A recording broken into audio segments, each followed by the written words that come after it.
Here we're at Glacier Point.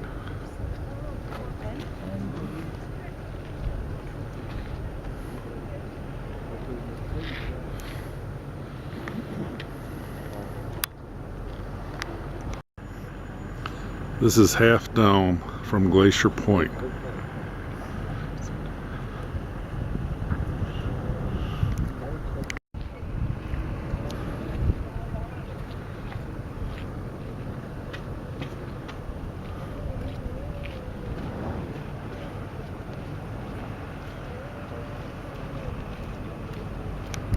Hi everybody.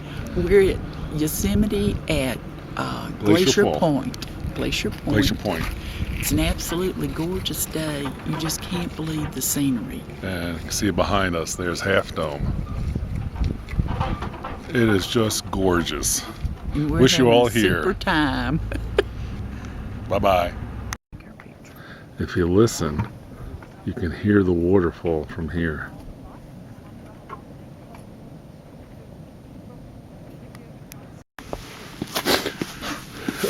She almost tripped. Oh, killed myself. Hey, can you take a picture and get it out that window? No, yeah. All right.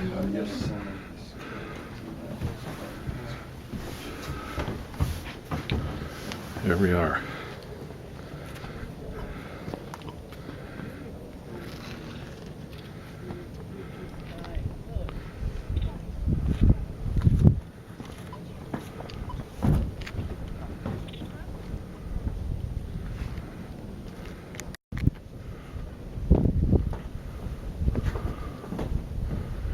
There's Half Dome. Hey, let me take your pictures. And again, up here you can hear the falls.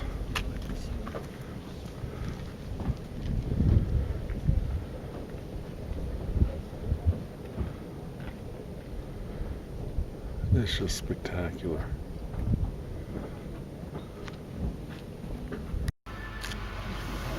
Growing closely together enables the giant sequoia's roots to intertwine underground, and which gives them a greater stability and also a better potential to get the water that they need. But also it provides a risk, because if one of these trees should topple over for any reason, it could easily pull the other trees down along with it. I wonder how old these are.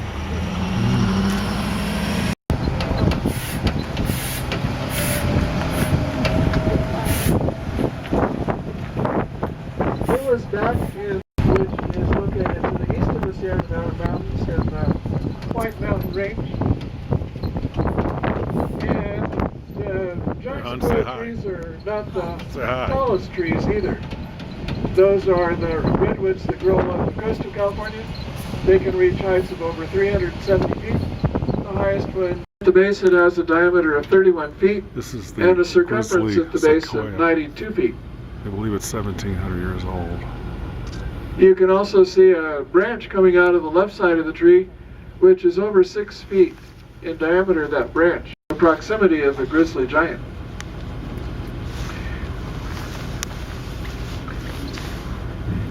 Wonder why it's not very tall.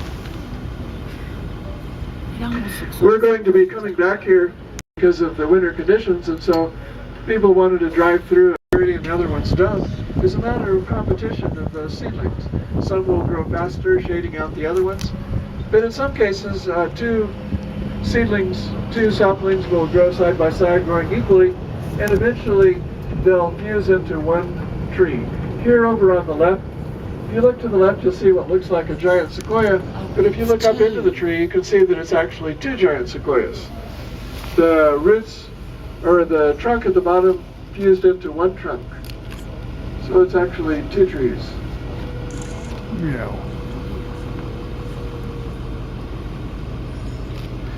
On the mature giant sequoias, the bark can be 1.5 to 2 feet thick.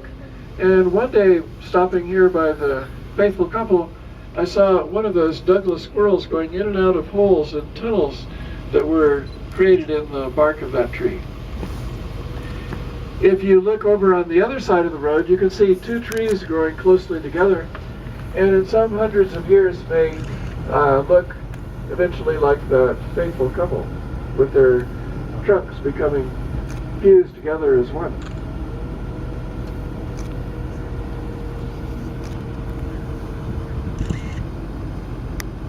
White fir trees grew higher and higher that would have been burned back by the occasional fires that started naturally, and those white firs getting higher and higher created a fire ladder so that when fires did come along, those fires could reach higher up into the forest and possibly catch a giant sequoia tree on fire. The fires here in the grove have been managed by people for about 160 years. At first they put out all the fires, and now they're managing the fires of trees. Here over on the right you can see where fire is burned all the way through a tree. It's called the clothespin tree. And those in the far back aren't able to get a clear view. It's 70 feet high, and the gap horizontally at the base is 16 feet wide with two prongs.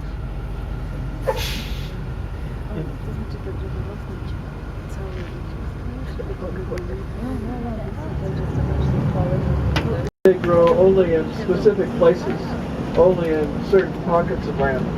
They grow in groves, about 75 groves in the Sierra Nevada mountains. And why they grow only in these certain places, they don't know the answer to that for sure. Mariposa tree. And if you look at that tree right in the front facing towards us, you'll see a line going up about 15 feet. And that was where there was a fire scar. And the bark of the giant sequoia grew over that fire scar, sort of healing it like our skin heals after we get a cut.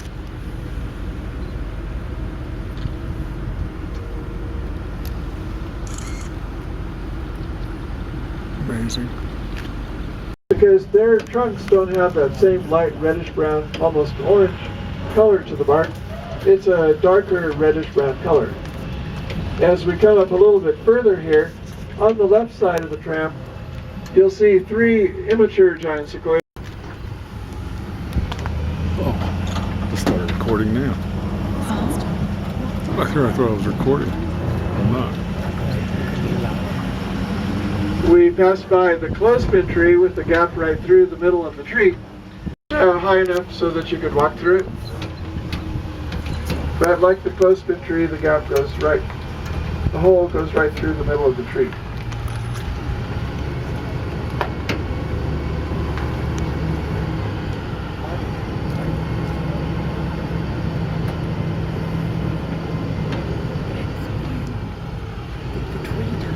Right.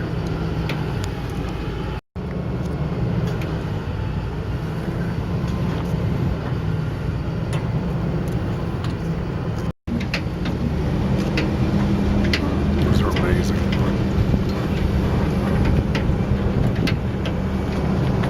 Many of these trees have been named in the past.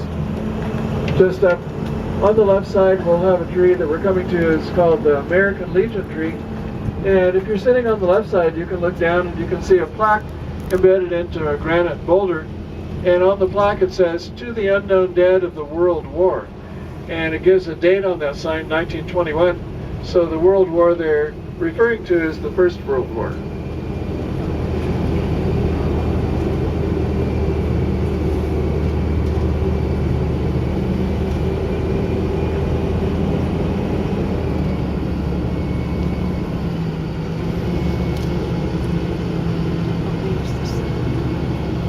Oh, there's the sign.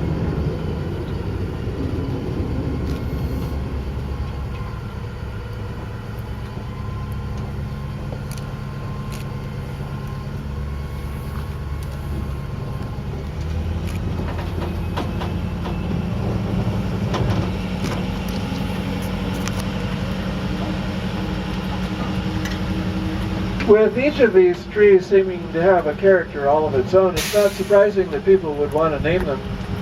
And I'm no different than anyone else. I would like to name a tree the Eiffel Tower tree. As we get just a little bit further, if you look over to the right, adjacent to that road going up towards the museum, you'll see a tree that has big gaps at the base of it. And if you look at it closely, you'll see that that tree is supported by 4 columns, much like the Eiffel Tower in Paris. And in a few minutes, we'll be stopping at the museum, and you can walk down to that tree and check it out more closely. The Eiffel Tower tree. This Industries discovered it in 1857, but he was a person that you could say didn't have very much luck in life. He was sickly as a child, and when he married, his wife and Galen had 5 children, and then his wife passed away with tuberculosis, and he left his children with relatives in Massachusetts, and he came out west with the gold rush. And like most of the 49ers, he didn't find very much gold. He ended up working for a ditch digging company, and he was one of the very first tourists that came to Yosemite Valley in 1855. And getting to the valley, he passed through an area that was very appealing to him, and he went back to where he lived in Mariposa, and his doctors told him that he didn't have very much longer to live, probably because he had tuberculosis also, probably only about 6 months to live. So he came up to the rumors about trees that could be so large, but in that case, he made up a story about having shot a grizzly bear, and he needed some people to help him retrieve the grizzly bear, and in that way he was able to get some people to follow him to witness that they had seen those humongous trees.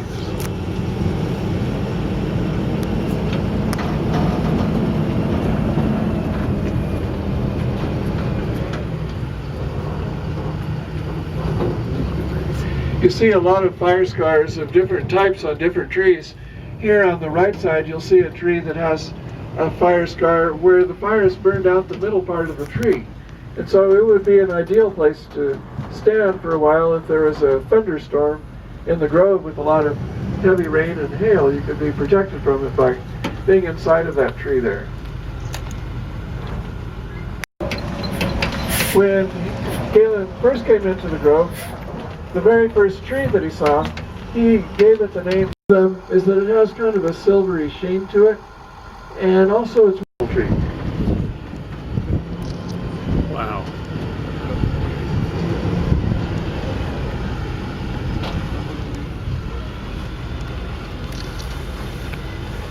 You can also see how it broke apart when it fell, broke apart into many different pieces.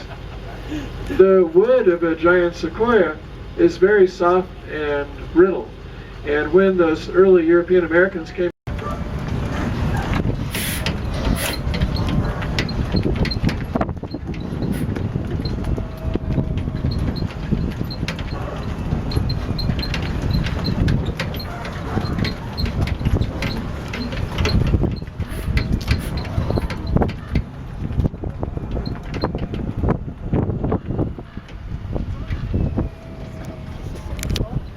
a couple of years ago, driving the tram through this part of the grove, I heard a helicopter overhead.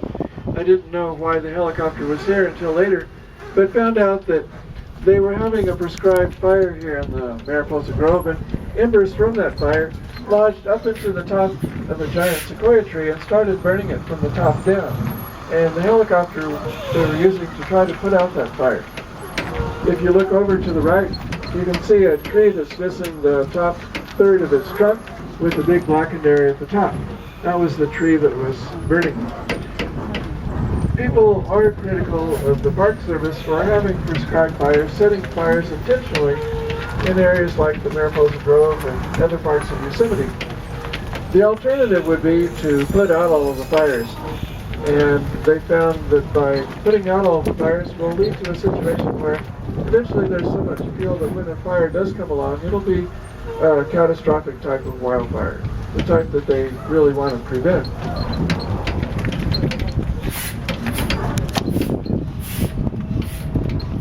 So when they do have these prescribed fires, there sometimes can be unintended consequences.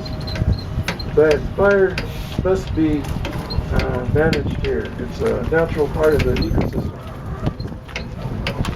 We saw the California tunnel tree with the hole right through it, and then the clothespin tree, also with the hole right through the middle part of the tree. Here we see another example of a fire scar where we have the telescope tree.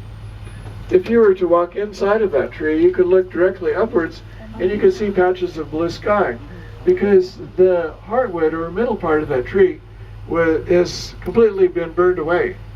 So it's kind of like a tube or a telescope. And you might wonder how it could be that that tree would still be living and standing without the middle part of the tree, which is called the heartwood. But the answer to that is that the heartwood of a giant sequoia tree is dead. The giant sequoia consists of the heartwood, which is the middle part of the tree, and then that's surrounded by the sapwood, which carries up nutrients into the tree from below, such as water. And surrounding that sapwood is the cambium layer that grows new cells for the outer bark and also for the sapwood. As long as the giant sequoia tree has its roots, its outer bark, the sapwood, and the cambium layer, it can go on living and have signs nailed up onto them. They were named after famous people or universities or states of the United States. But the Park Service realized that people were wanting to protect individual trees against such things as fire, which is necessary for the health of the grove, also necessary for the reproduction of the giant sequoias. And so they took the names off of most of the trees with few exceptions.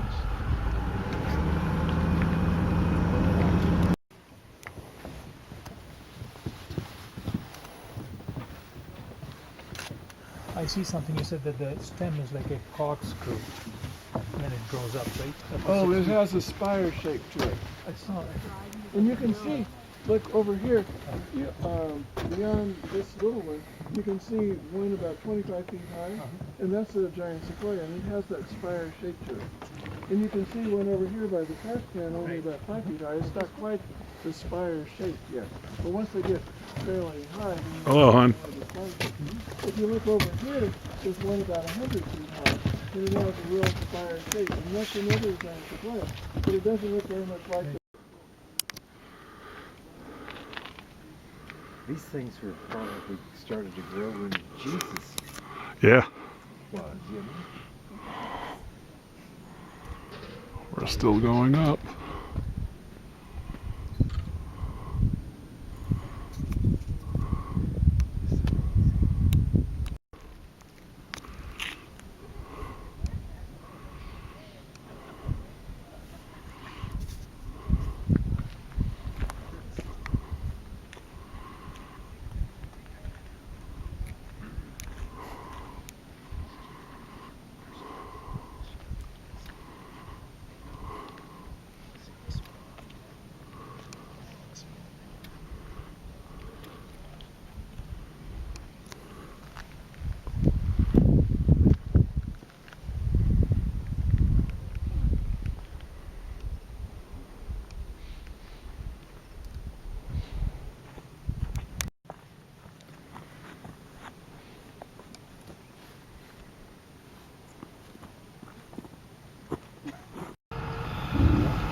when And you wouldn't ever forget anything. That's why I'm taking a video now. We're heading to the grizzly giant.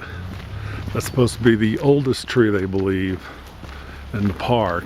Look at Roughly Oh. 1,800 years old. Scan up so you can see that big fat branch. Yes, to my director here.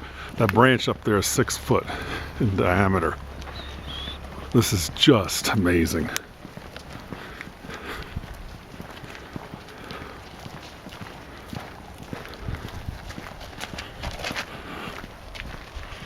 It's hard to describe.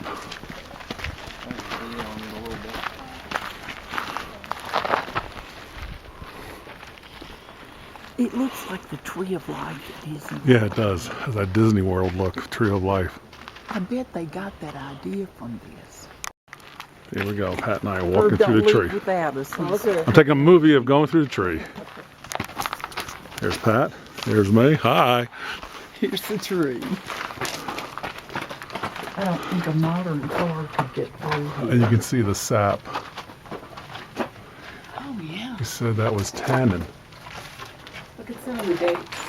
92, 35. Yeah.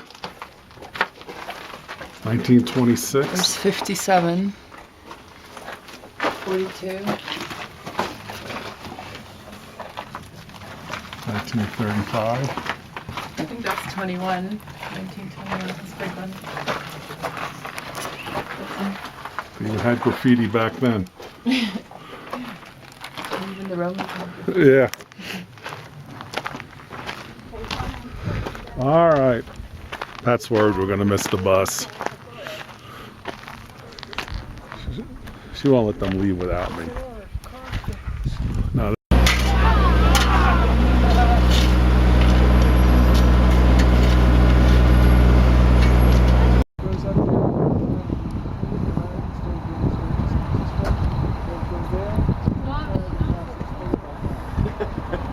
Pronto, vai pro fio, gata. Fechios, linda.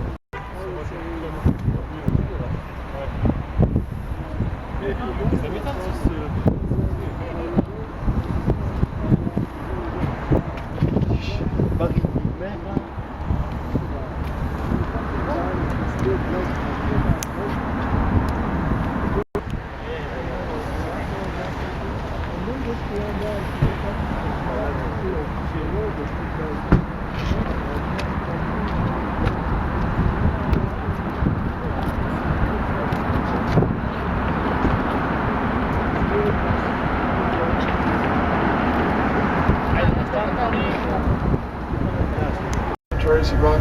It's called Eagle Peak, and that bear is just on the right side of it. Did you see him? There's it.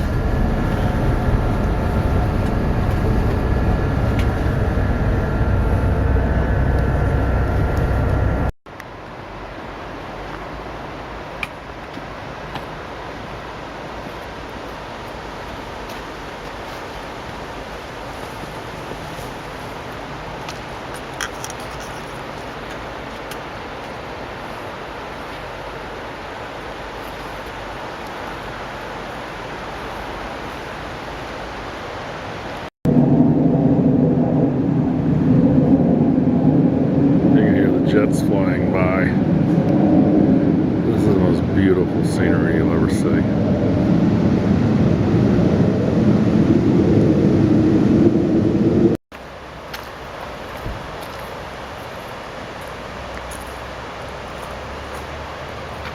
The sun is just about ready to come over the ridge.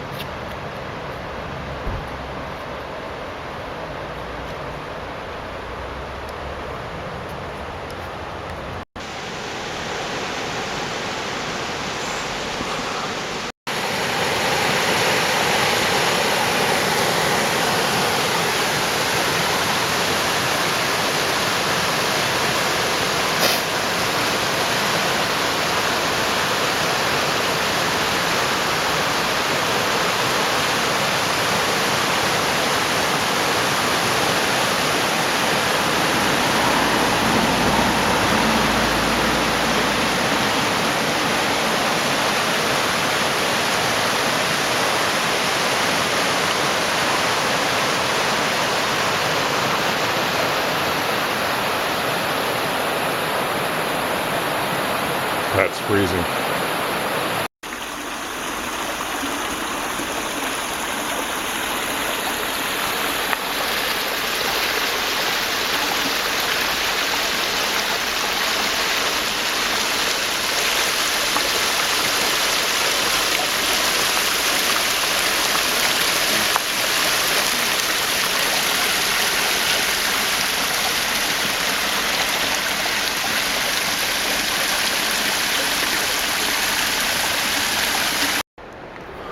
You're not going to believe the rocks I just climbed to get down here by the water. But I think this is worth it. See the rocks and the stream. And then you get this view.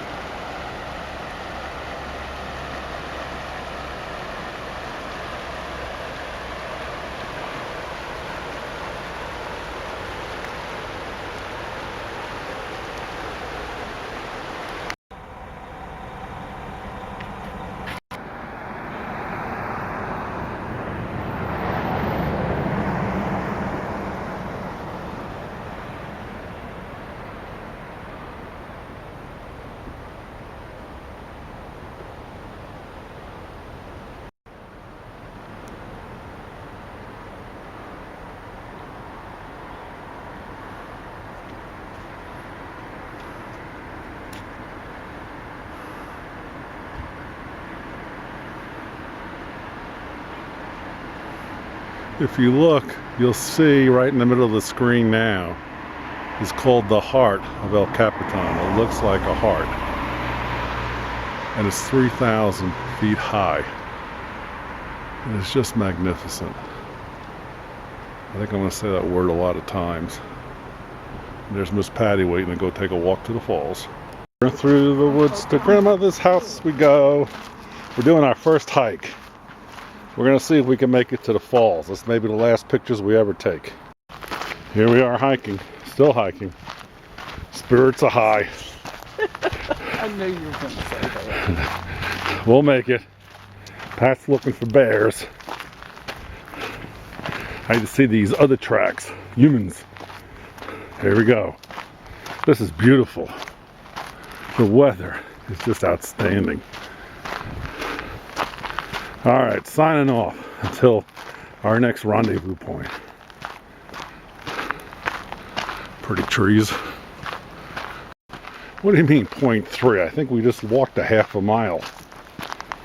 Oh boy. Here we go. And we're on a bridge. Look at this.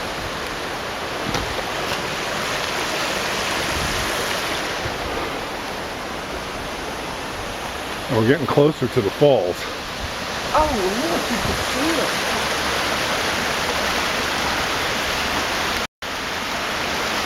That's where we're heading. Alright, we're still walking. There's Patty. She had her stick, but she lost it. Or it's in the car. We'll only have another 300 miles to walk. We'll make it. Whoa. Getting closer to the falls up there. You know what? I know. Back to the gym next time. Who says it was an easy walk? We're going up about a 45-degree incline. I don't think this is the one that said. Huh. We'll make it. Yo, Adrian, we made it to the top.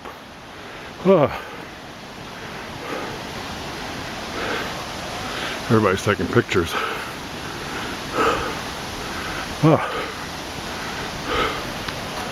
What a view.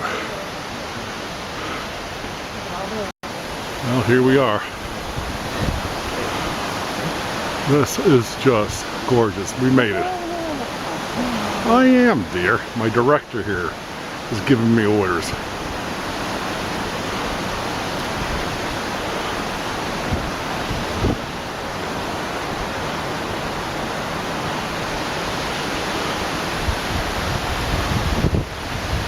This is spectacular.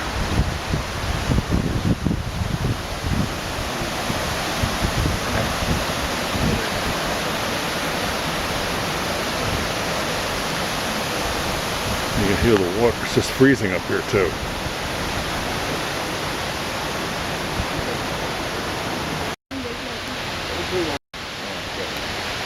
It's recording.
Hey, Big Mouth. Hello. Look at this beautiful raven. Hey, Big Mouth. He's just squawking. Whoops.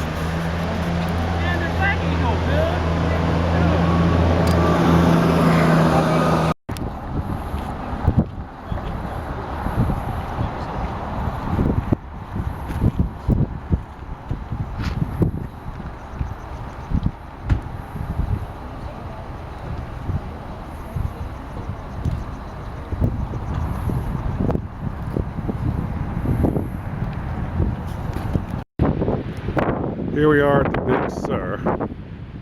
Most gorgeous, gorgeous day. This is spectacular.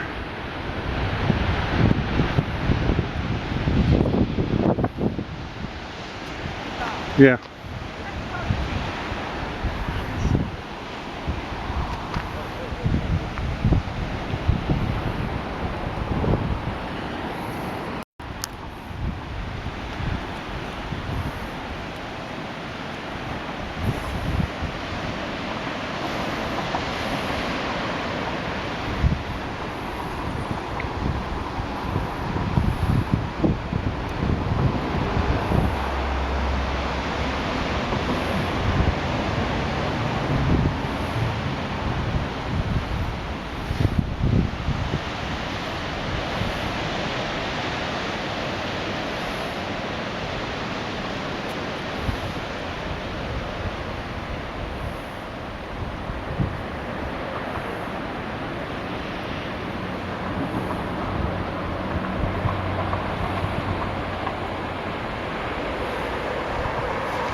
This is where I make Pat nervous.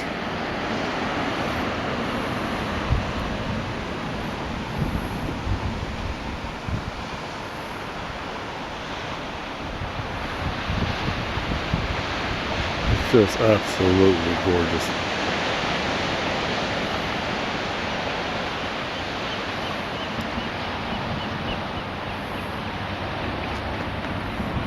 And if you look closely up to the top, you'll see Pat. She's hiding behind the bushes up there. There she is. You see her by the rock up there? We'll zoom in. There's my honey. Wave! See, there she is. She's waiting for the sunset so I can stop photographing. She's so patient.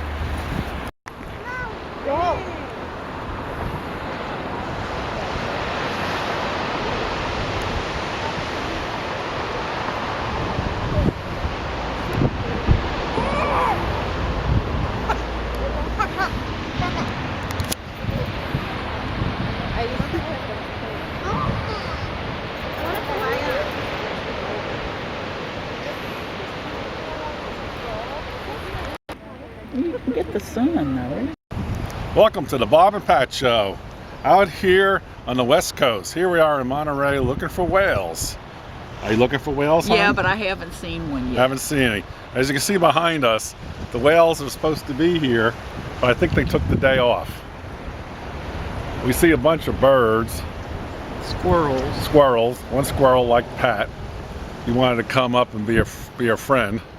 Here, I'll just take you around for the view here. So there, I got this gorgeous view. And it's snowing in Delaware and raining in Delaware. It's cold in Delaware, and as you can see, it's beautiful here. We have such sympathy for people in Delaware. Oh, there goes a nice bird. I thought I saw something right out there. Not a whale, but maybe a dolphin. Oh, I saw a dolphin, she thinks. I see a lot of rocks. I hear a lot of birds. So that's the end of this show. See y'all later. Well, over those waters right there where you see a lot of the waves, can't get the zoom out further. Pat thinks she saw something. Oh, a whale. Oh, she thinks it's a whale. We're seeing waves. We'll have to blow these pictures up later to see what we're seeing. The excitement's building, morale's high. We're hoping to save $40 to go on a boat so we don't have to go look at whales. Still no whale. Whale's tails. I think I'm going to drink my McDonald's coffee again. Now. There's a sea otter. Everybody see the sea otter in the middle there? He's sort of just floating along. I think there's two. There's two of them. Yeah, there's two of them. Two sea otters.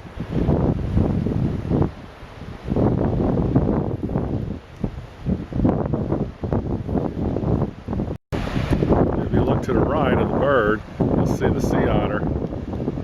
It's just floating on his back out there like it's, you know, his friend disappeared. Here's Bob's cam going over the Golden Gate Bridge. This is so exciting. Left my heart in San Francisco. No. My Patty's happy. Look at that. How many people get to go over this bridge? People pay money for And we're going to go up to the top and then look over San Francisco. Signing out from Bob and Pat's camcorder. That ought to be a postcard view. Here we are up at the top, overlooking San Francisco. Most gorgeous day. I'll show you where we are. Hi, dear. Hi. Say hi. Can't see much there, but everybody was up on the hill. We'll come around this way. You can see where we were. We're way up on the top. We were told there's elks in this area, and we didn't expect to see an entire herd of them. And they're just grazing out here.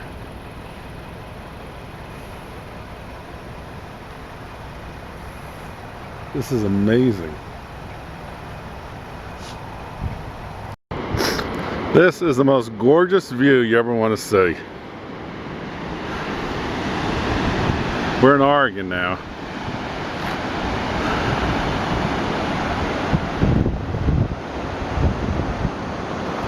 It is spectacular. I guess to show you where I am, you got to come down on this rock, come around, see a cliff I'm on. Yodelay, hoo-hoo.